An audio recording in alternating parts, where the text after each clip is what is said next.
Hello friends, welcome to the MPS academy. I hope आप सभी अच्छे होंगे, पढ़ाई कर रहे होंगे, घर पे सेफ होंगे। देखिए, आज के इस लेसन में हम लोग एसएससी सीजीएल टीयर 1 2020 के क्वेश्चंस को सोल्व करने वाले हैं। क्योंकि आपका इस साल जो है अप्रैल और मई मंथ में जो है आपका सीजीएल और सीएचएसएल का जो है एग्जाम होने वाला है, पीटी का। तो हम लोग जो है एमबी पब्लिकेशन के बुक से सॉल्यूशन कर रहे हैं। वहां पर हम लोगों ने 2016 किया है, 2019 किया है, और अभी जो है हम लोग रिसेंटली 2018 भी कर रहे थे। इसमें जो है सीजीएल पीटी के सारे क्वेश्चंस कंप्लीट हो चुके हैं। तो सभी का जो है सेपरेट प्लेलिस्ट बना हुआ है, आप चाहें तो उन्हें फॉलो कर सकते हैं इंग्लिश के प्रीवियस क्वेश्चंस के लिए। ठीक है। और आज जो है हम लोग आज से 2020 के सारे क्वेश्चंस को सोल्व करते जाएंगे। यानी कि लगभग जो है हम लोग पिछले 4 से 5 सालों के इंग्लिश के क्वेश्चंस को यहाँ पर सोल्व करके जाएंगे, जो आगे आने वाले जो आपके एग्जाम्स हैं सीएचएसएल और सीजीएल। ठीक है, तो इनके लिए जो है हम लोग प्रीवियस 5 ईयर्स क्वेश्चंस को सोल्व करके जाएंगे। तो आज हम लोग जो है आज से 2020 में जितने भी आपके एग्जाम्स कंडक्ट हुए हैं, एसएससी सीएचएसएल आपका कंडक्ट हुआ है, एसएससी सीजीएल पीटी और मेंस दोनों कंडक्ट हुआ है, स्टेनोग्राफर कंडक्ट हुआ है, सीपीओ पीटी और सीपीओ मेंस कंडक्ट हुआ है, और एक फेज 8 का भी एग्जाम हुआ है। ठीक है, तो इन सारे एग्जाम्स का जो है इंग्लिश सेक्शन का क्वेश्चन आज से हम लोग सॉल्यूशन करना शुरू करेंगे। क्योंकि हमारे पास जो है लगभग 7 से 70 दिन और है, क्योंकि अप्रैल में आपका एग्जाम होने वाला है और मई में आपका ये सीजीएल का एग्जाम होने वाला है। तो इसके लिए जो है हम लोग सीजीएल, सीएचएसएल, स्टेनोग्राफर और सीपीओ सारे क्वेश्चंस यहाँ पर सोल्व करेंगे 2020 का, जल्दी जल्दी। क्योंकि हमें जो है बहुत सारे लेसन्स को यहाँ पर जो है आपको सोल्व करके देना है। तो आप लोगों से यही रिक्वेस्ट है कि सभी क्वेश्चंस को अच्छे से यहाँ पर देखिएगा, समझिएगा। अगर कहीं पर कोई दिक्कत हो तो कमेंट बॉक्स में जरूर कमेंट करिएगा। और हाँ, देखिए, आपको जो सिनोनिम एंटोनिम जो आपके एग्जाम में आते हैं, ठीक है, तो एग्जाम में रिसेंटली जो है पैटर्न ये रहता है कि जैसे मान लीजिए यहाँ पर आपके सामने 4 ऑप्शंस हैं, ठीक। तो अगले शिफ्ट में या फिर अगले एग्जाम में क्या होगा कि इन्हीं 4 कोई ऑप्शंस में से आपके सामने वो क्वेश्चन बनकर आ जाता है। ठीक है, तो इसलिए जो है आपके लिए चारों ऑप्शंस जो गिवन होते हैं वो आपके लिए इंपॉर्टेंट है, हर एक वर्ड आपके लिए इंपॉर्टेंट है। ठीक है, तो लेसन को एकदम कंप्लीट देखिएगा। अगर कहीं पर कुछ समझ में ना आए तो कमेंट बॉक्स में कमेंट जरूर करिएगा, ठीक। तो ये है एसएससी सीजीएल पीटी 4 मार्च 2020 थर्ड शिफ्ट के क्वेश्चंस। ठीक है, 3 मार्च से एग्जाम कंडक्ट शुरू हुआ था 2020 में सीजीएल पीटी का। ठीक है, तो 3 मार्च के हम लोगों ने फर्स्ट, सेकंड, थर्ड और 4 मार्च का फर्स्ट और सेकंड शिफ्ट ऑलरेडी कर लिया था उस समय ही, जब एग्जाम कंडक्ट हुआ था उसके कुछ दिनों बाद ही। लेकिन अब जो है हम लोग उसके आगे के जो क्वेश्चंस जो सेट्स बचे हुए हैं उसे हम लोग यहाँ पर सॉल्यूशन करेंगे डिटेल में। तो लेसन को कंप्लीट देखिए। कहीं पर कोई दिक्कत हो तो कमेंट बॉक्स में जरूर कमेंट करिएगा। इसका प्लेलिस्ट जो है अलग से बना हुआ है, आप उन्हें फॉलो कर सकते हैं। मतलब कि प्रीवियस जो शिफ्ट्स हैं 5 शिफ्ट और 3 मार्च के 3 शिफ्ट और 4 मार्च के 2 शिफ्ट, ठीक है, वो आप प्रीवियस जो है इसके प्लेलिस्ट में देख सकते हैं। चलिए, अब यहाँ पर आते हैं क्वेश्चन नंबर 76, जो आपका कंप्यूटराइज यानी कि जो सीबीटी एग्जाम है उसके हिसाब से जो ये क्वेश्चन था वो था आपका क्वेश्चन नंबर 76। ठीक है, यहाँ पर आपको क्या इंस्ट्रक्शन है कि select the most appropriate option to fill in the blank. और चलिए क्वेश्चन पढ़ते हैं। बीइंग अ मिलेनियर, मिलेनियर मतलब हो गया लखपति।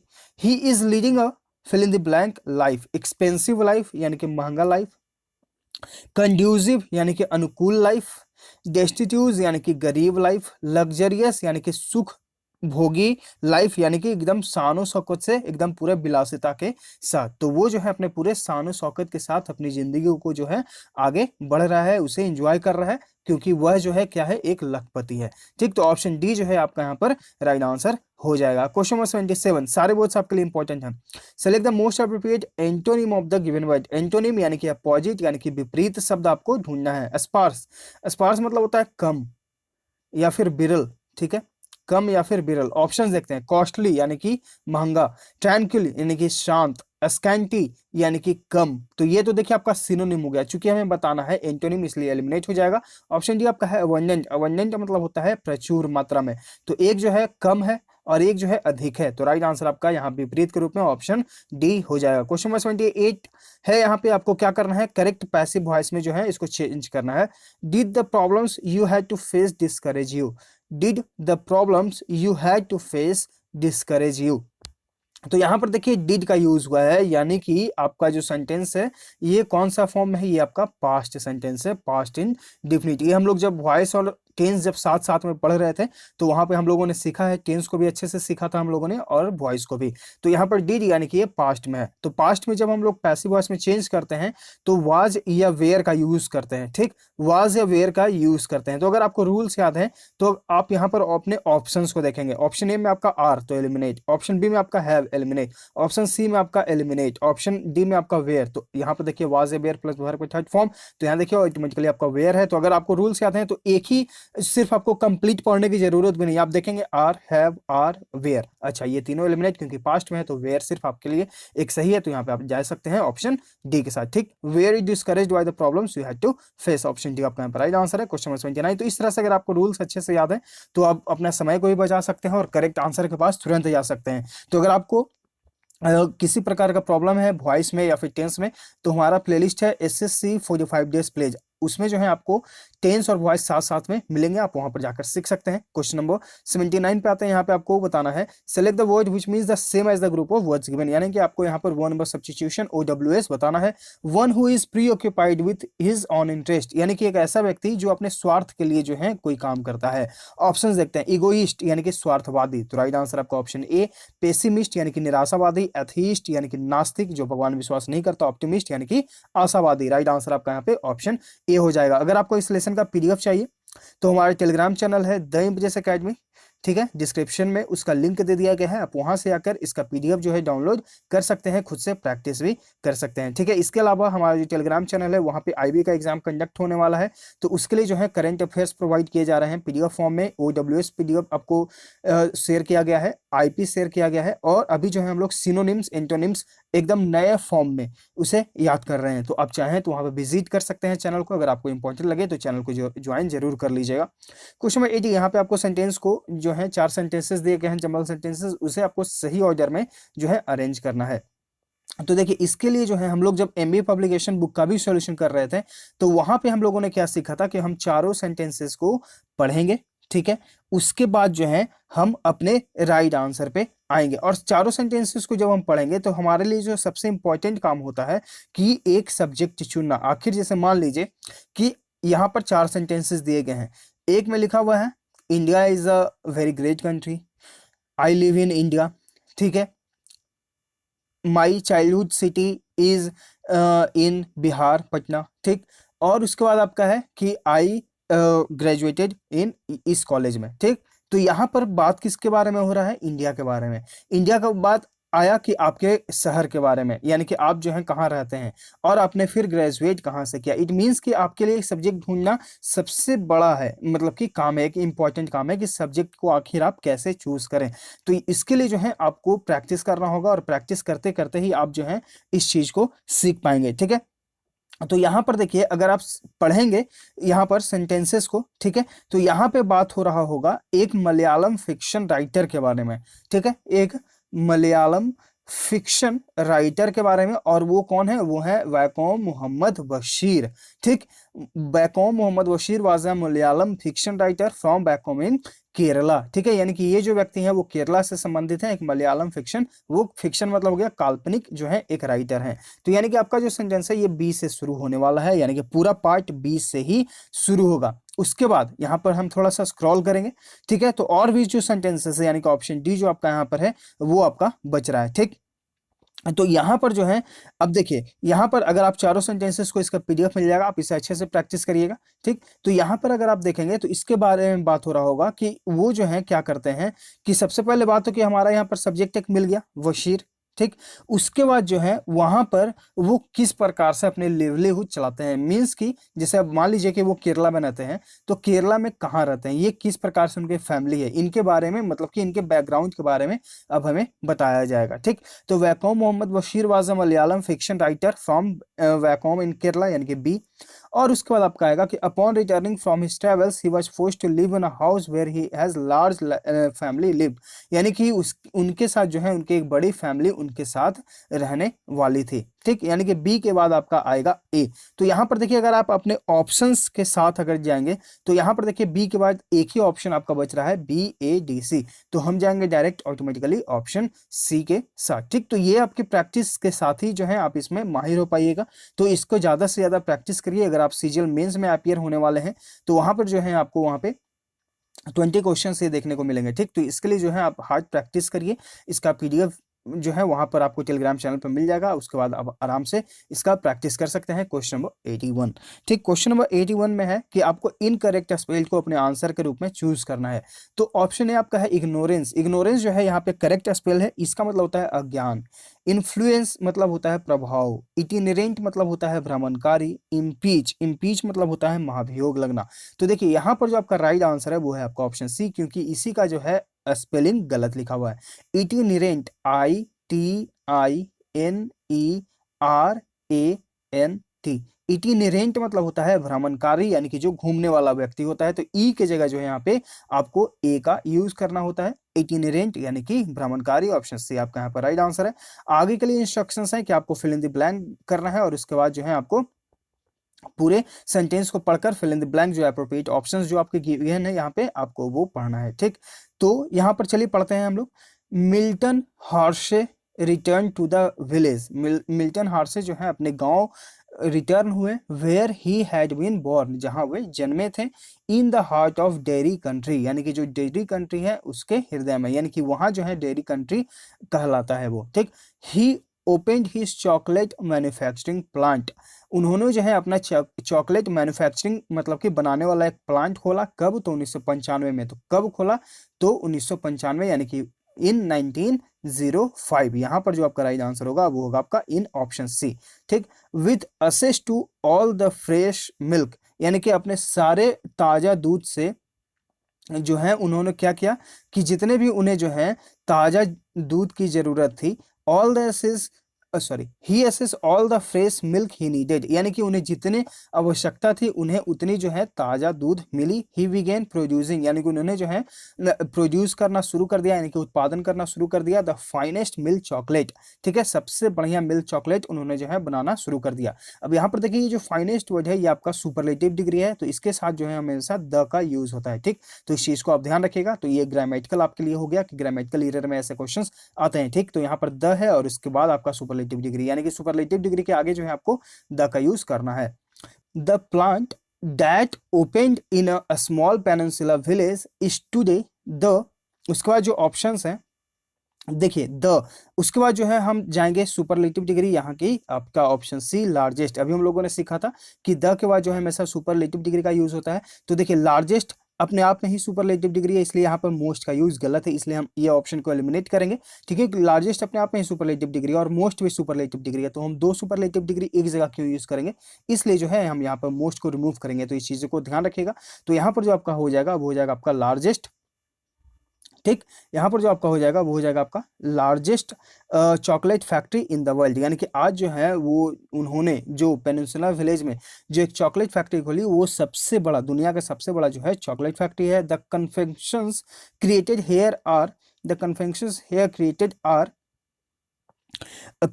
आर फेवरेट्स, उसके बाद जो है यहाँ पे फेवरेट्स अराउंड द वर्ल्ड। यहाँ पर जो है सारे जो है जितने भी लोग हैं उन्हें ये जो टॉफियाँ या मतलब कि जो चॉकलेट्स बन रहे हैं यहाँ जो क्रिएट हो रहे हैं वो सबके फेवरेट हैं, जैसा कि हमें ऑप्शंस में देखने को मिलता है। ठीक, तो यहाँ पर जो आपका राइट आंसर हो जाएगा वो हो जाएगा आपका फेवरेट। ठीक, चलिए आगे के लिए क्या है आपका कि यहाँ पर जो है आपको फिल इन द ब्लैंक करना है। क्वेश्चन नंबर 87 में फिर से children under 5 years are fill in the blank from passport biometrics. Children under 5 years यानी कि जो बच्चे 5 साल से कम हैं उन्हें पासपोर्ट बायोमेट्रिक से क्या किया जाता है। तो ऑप्शंस देखते हैं।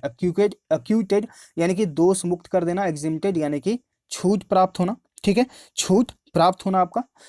एस्केप्ड यानी कि बच कर निकल जाना। अलाउड यानी कि अनुमति देना। तो यहाँ पर जो है वो पासपोर्ट बायोमेट्रिक से जो है एग्जिम्प्टेड यानी कि उन्हें छूट प्राप्त है वैसे बच्चे जो 5 साल से कम के हैं। ऑप्शन बी आपका यहाँ पर राइट आंसर है। क्वेश्चन 88 यहाँ पर आपको जो है वन वर्ड सब्स्टिट्यूशन बताना है। A geometrical figure with 8 sides, 8 sides, ठीक, यानी कि जिसके 8 भाग हैं वो क्या कहलाता है। तो ऑप्शंस यहाँ पे हैं आपके। ऑक्टागोन, ऑक्टागोन मतलब क्या हो गया आपका अष्टमुखी, यानी कि राइट आंसर आपका यहाँ पे ऑप्शन ए है। पेंटागोन मतलब क्या हो गया पंचकोण, यानी कि जिसके 5 भाग। हेक्सागोन यानी कि जिसके 6 भाग है।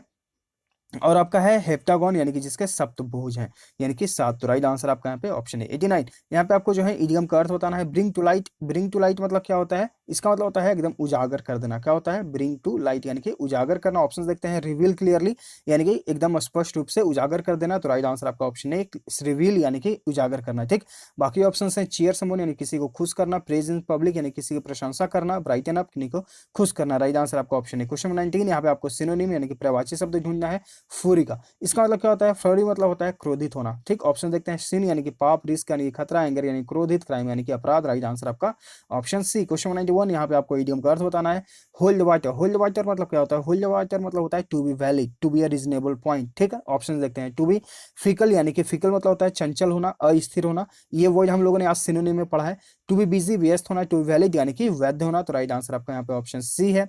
ऑप्शन डी आपका जो है वो क्या है आपका? टू बी डीप यानी कि गहरा होना। क्वेश्चन 92 यहाँ पे आपको जो है अंडरलाइन सेक्शन में अगर लगता है कि इंप्रूवमेंट की जरूरत है तो अपने गिवन ऑप्शन से करें, नहीं तो फिर नो इंप्रूवमेंट ऑप्शन के साथ जाएं। 92 your advice will benefit to me. तो यहाँ पर देखिए विल का यूज हुआ है, तो विल या शैल, ये कौन सा टेंस आपको हो गया? फ्यूचर में। तो फ्यूचर इंडेफिनिट में हमेशा हम वर्ब का फर्स्ट फॉर्म यूज करते हैं। ठीक, यहाँ पर देखिए बेनिफिट तो वर्ब का फर्स्ट फॉर्म है, उसके बाद आपका जो यूज हुआ है वो यूज हुआ है टू। तो बेनिफिट के साथ जो है हमें कोई भी प्रीपोजिशन लगाने की आवश्यकता नहीं है, तो हम डायरेक्टली जाएंगे ऑप्शन बी यानी कि बेनिफिट मी। यहाँ पर जो है डायरेक्ट आपको ऑब्जेक्ट आएगा, बेनिफिट के साथ आपको कोई भी प्रीपोजिशन लगाने की जरूरत नहीं है। योर एडवाइस विल बेनिफिट मी यानी कि आपका एडवाइस जो है मुझे बहुत ही लाभकारी होगा। ठीक है, तो मेरे लिए लाभकारी होगा। तो यहाँ पर जो बेनिफिट के साथ आपको कोई भी प्रीपोजिशन लगाने की जरूरत नहीं है। ऑप्शन बी आपका यहाँ पर राइट आंसर है। क्वेश्चन 93 यहाँ पे फिर से वही बात है कि आपको अंडरलाइन सेक्शन में इंप्रूवमेंट की जरूरत है तो करें, नहीं तो फिर नो इंप्रूवमेंट ऑप्शन के साथ जाएं। Where you left your bag yesterday, yesterday यानी कि पास्ट में बात हुआ है।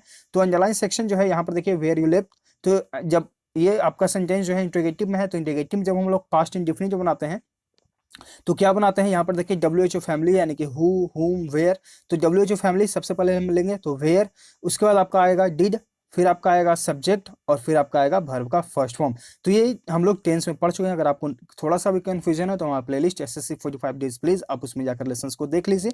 ठीक है, सारे जो है वो डाउट क्लियर हो जाएंगे। अब यहाँ पर देखिए, तो सबसे पहले हमें WHO फैमिली लेना है, तो वेयर आपका आ गया, फिर आपका आएगा डिड, क्योंकि इंट्रोगेटिव में हम हेल्पिंग वर्ब को पहले लिखते हैं सब्जेक्ट के, इसके बाद आपका आना है सब्जेक्ट और उसके बाद वर्ब का फर्स्ट फॉर्म। तो इस फॉर्म में देखिए ये तो आपका एलिमिनेट हो गया। वेयर डिड यू लिफ्ट, ठीक, लिफ्ट जो है आपका यहाँ पर वर्ब का सेकंड फॉर्म या थर्ड फॉर्म में यूज होगा तो एलिमिनेट हो जाएगा। वेयर यू लिविंग, ये गलत, क्योंकि वर्ब का फर्स्ट फॉर्म यूज करना है। यहाँ पर देखिए ये जो आपका है ऑप्शन सही यहाँ पर मैच होगा।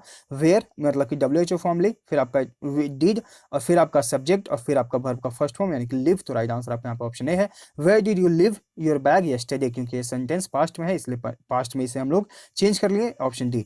आगे के लिए डायरेक्शन है कि आपको जो यहाँ पे एंटोनिम बताना है यानी कि विपरीत बताना है फ्रेंडशिप का। फ्रेंडशिप मतलब होता है दोस्ती, अब दोस्ती का विपरीत क्या होगा? दुश्मनी। तो ऑप्शन है एनिमिटी यानी कि दुश्मनी, तो राइट आंसर आपका ऑप्शन ए है। एमिटी यानी कि मेल मिलाप करना, मतलब कि अच्छा रिश्ता होना। स्लेवरी यानी कि गुलामी। दास्ता एरोगेंस यानी कि अहंकार होना, घमंड होना। क्वेश्चन 95 यहाँ पे आपको डायरेक्ट इनडायरेक्ट स्पीच बताना है। The lawyer said to me there is no proof of your involvement in this case. यहाँ पर देखिए सेड टू, तो ये आपका पास्ट में है। ठीक, तो जो इन्वर्टेड कॉमा के अंदर वाला जो ये पार्ट दिख रहा है आपको, आप इसे भी पास्ट में चेंज करिए। अगर ये पार्ट प्रेजेंट में है तो इस पार्ट को भी जो है आप, यानी कि जो इन्वर्टेड कॉमा के अंदर है वो उसे भी आप प्रेजेंट में रखें। अगर ये पास्ट में है तो आप इसे भी पास्ट में ही बनाए। ठीक, तो यहाँ पे देख रहे हैं चूंकि पास्ट में है तो इस पार्ट को भी हम पास्ट में बनाएंगे, तो इसके जगह हम क्या यूज करेंगे? वास का यूज करेंगे। तो अगर आप ऑप्शंस को देखिएगा तो यहाँ पर देखिए ऑप्शन ए में इसका यूज, ऑप्शन सी में देखिए यहाँ पर इसका यूज। अब यहाँ पर जो ऑप्शंस रिमेनिंग है वो है आपके ऑप्शन ए और ऑप्शन डी। ठीक, तो यहाँ पर डिफरेंसेस क्या क्या है ये हमें पहचानना है। तो यहां पर देखिए सेट टू जो है, सेट टू हमेशा चेंज हो जाता है 12 में। ठीक, सेट टू क्या होता है? 12 में चेंज। तो यहां पर देखिए आपका ऑप्शन बी में 12 है, ऑप्शन डी में आपका सेट का ज्यों का त्यों उतारा गया है, इसलिए भी एलिमिनेट हो जाएगा। राइट आंसर आपका यहाँ पे ऑप्शन बी है। सेट टू को हम लोग चेंज करते हैं इनडायरेक्ट स्पीच में 12 में। ठीक, तो ये सारे चीजें हैं आपको डायरेक्ट इनडायरेक्ट स्पीच, जिसे हम लोग नारेशन भी बोलते हैं। ये हमारा टेलीग्राम चैनल दें बिजनेस अकेडमी, वहां पर आपको जो है इस नाम से एक PDF मिलेगा। आप सर्च आइकन में सर्च करिए नारेशन, तो आपको वहां पर वो जो है PDF मिल जाएगा। अब उस PDF को पढ़ लीजिए, सारे कंफ्यूजन जो है वो दूर हो जाएंगे। बहुत ही अच्छी तरीके से वहां पर बताया गया है। क्वेश्चन 96 यहाँ पे आपको आइडेंटिफाई करना है ग्रामेटिकल एरर को। I am believing you have submitted all the necessary documents. यहाँ पर देखिए यू हैव सबमिटेड, यानी कि आपका जो दूसरा पार्ट है वो आपका प्रेजेंट परफेक्ट में है, तो पहला पार्ट जो है हम लोग प्रेजेंट इनडिफिनिट में बनाएंगे। अगर दूसरा पार्ट प्रेजेंट परफेक्ट में है तो पहला पार्ट हम लोग प्रेजेंट इंडेफिनिट में बनाएंगे, ठीक है। तो ईरर जो हो जाएगा वो हो जाएगा आपका आई एम बिलीविंग की जगह हम क्या लिखेंगे, आई बिलीव का यूज करेंगे, क्योंकि दूसरा पार्ट हमारा प्रेजेंट परफेक्ट में है, इसलिए पहला पार्ट हम लोग प्रेजेंट पर इंडेफिनिट में बनाएंगे। तो पहला पार्ट यहाँ पर देखिए आई एम बिलीविंग की जगह हम क्या यूज करेंगे, आई बिलीव, यानी कि ऑप्शन ए में आपका ईरर हो जाएगा। आगे के लिए क्वेश्चन है 97, यहाँ पे फिर से आपको जो है अंडरलाइन सेक्शन में इंप्रूवमेंट की जरूरत है तो करें, सॉरी यहाँ पर जो इंप्रूवमेंट की जरूरत है तो करें, नहीं तो फिर इंप्रूवमेंट ऑप्शन के साथ जाएंगे। No sooner did we receive your message when we heaved a sigh of relief. No sooner, no sooner के साथ हम लोग क्या यूज करते हैं, than का यूज करते हैं। no sooner के साथ जो है हम लोग क्या यूज करते हैं, than का यूज करते हैं।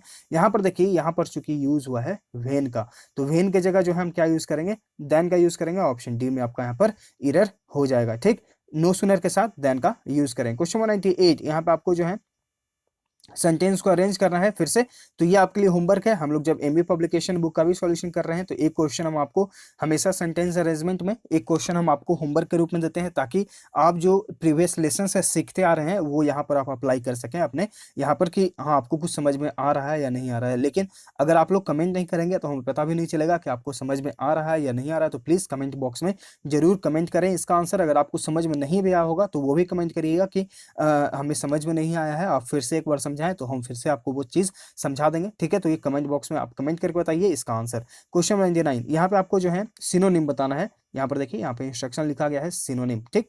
सोलिटरी का, सोलिटरी मतलब होता है, सोलिटरी मतलब होता है अकेला। क्या होता है, अकेला। ऑप्शन देखते हैं, सिंगुलर यानी कि अकेला, तो राइट आंसर आपका ऑप्शन है स्टबर्न यानी कि जिद्दी, हठी, स्प्लेंडिड यानी कि शानदार, सेंसिबल यानी कि समझदार, राइट आंसर आपका ऑप्शन है क्वेश्चन 100। यहाँ पे आपको इनकरेक्ट स्पेल को चूज करना है अपने आंसर के रूप में। तो पहला वर्ड जो है वही आपका इनकरेक्ट है, डिलीवर।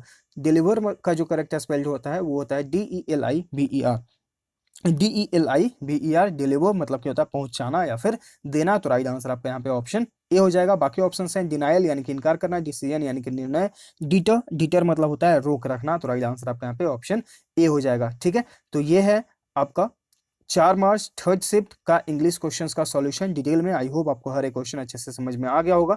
तो सारे वर्ड्स आपके लिए इंपॉर्टेंट हैं, लेसन कंप्लीट देखिए, कहीं पर कुछ समझ में आए तो कमेंट बॉक्स में जरूर कमेंट कर दीजिएगा। अगर आपको इसका PDF चाहिए तो हमारे टेलीग्राम चैनल का डिस्क्रिप्शन में लिंक है, द एमटीएस अकेडमी, आप वहां से आकर डाउनलोड कर सकते हैं। हम लोग मिलते हैं आगे के लेसन में। Thank you.